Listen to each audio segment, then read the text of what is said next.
রাত্রে আমরা 10টার সময় এই মূর্তির একটু সাদা রং করছি, ওইটা পরে যাতে ঘুমাই দিচ্ছি। আমার শরীরটা একটু খারাপ হয়েছিল, হালকা প্রেশার টেশার দেখা যাচ্ছে, প্রেশার টেশার নাই ডাক্তার।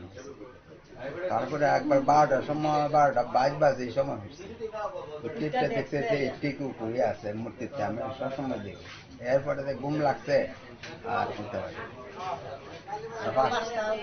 সকালে 5টার সময় উঠছি, দেখি আমরা পেছনের দরজাটা খোলা, দিক যাইছে, আমি সে বের হইতেছি যে পেছন দরজাটা খোলা, দেখি তার এবার এদিকে আইছে, আগে দেখে সব মূর্তি ভাঙা, এই মূর্তি সব মূর্তি ভাঙা, এটার মাথা ফুস ফুস ফুস মাথা উঠে এদিক দেখেছে, গিয়া দেখে ওই জমিনের মাঝে মাথাটা ফালাই গেছে। আমি আনতে আসলাম, তো অনেক হয়েছে না, তুমি দৌড়ো না আসলাম।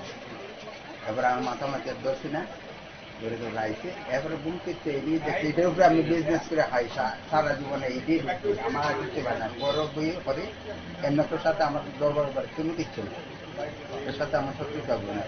আমি সন্দেহ, আমি কোন মুখে এর সাথে আমার দরকার।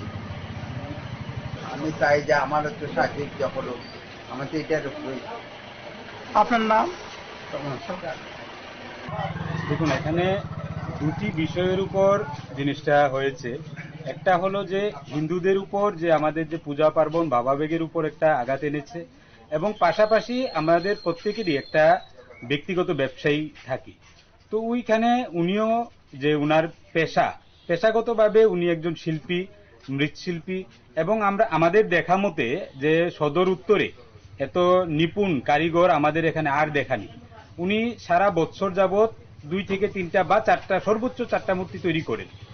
এবার দেখা গেল যে রাতের আধারে কোনো না কোনো কেউ এসে প্রত্যেকটা মূর্তি এখানে ভেঙে দিয়েছে। তো এখানে পাশাপাশি উনার আর্থিক অবস্থায় ক্ষতি হয়েছে, এবং উনার যে ব্যবসায়িক এটার উপর ক্ষতি হয়েছে। পাশাপাশি আরেকটা দিক হলো কি, যে এখানে মূর্তিগুলা যে জায়গাতে নিয়ে পূজার্চনা হওয়ার কথা ছিল, বাইনাপত্র হয়েছে, তাদের পূজার্চনাতেও একটা ব্যাঘাত ঘটবে। তো এখানে দুইটা দিকের উপরে বিশাল ক্ষতি হয়েছে এবং কুঠারাঘাত হয়েছে, এক কথায় বলতে গেলে। এখন এখানে আমরা এইমাত্র পুলিশ প্রশাসনকে ইনফর্ম করেছি, উনারা এসেছেন, এবং আমরা প্রয়োজনে আমাদের প্রশাসনিক যারা আধিকারিক আছে তাদেরকে জানাবো, উনারাও দেখবেন। আমরা সর্বতোভাবে চেষ্টা করব যে উনাকে কিছু না কিছু সহায়তা করা যায়। এটা আমরা প্রশাসনিকভাবে কি করা যায় সেটা আমরা লক্ষ্য রাখবো।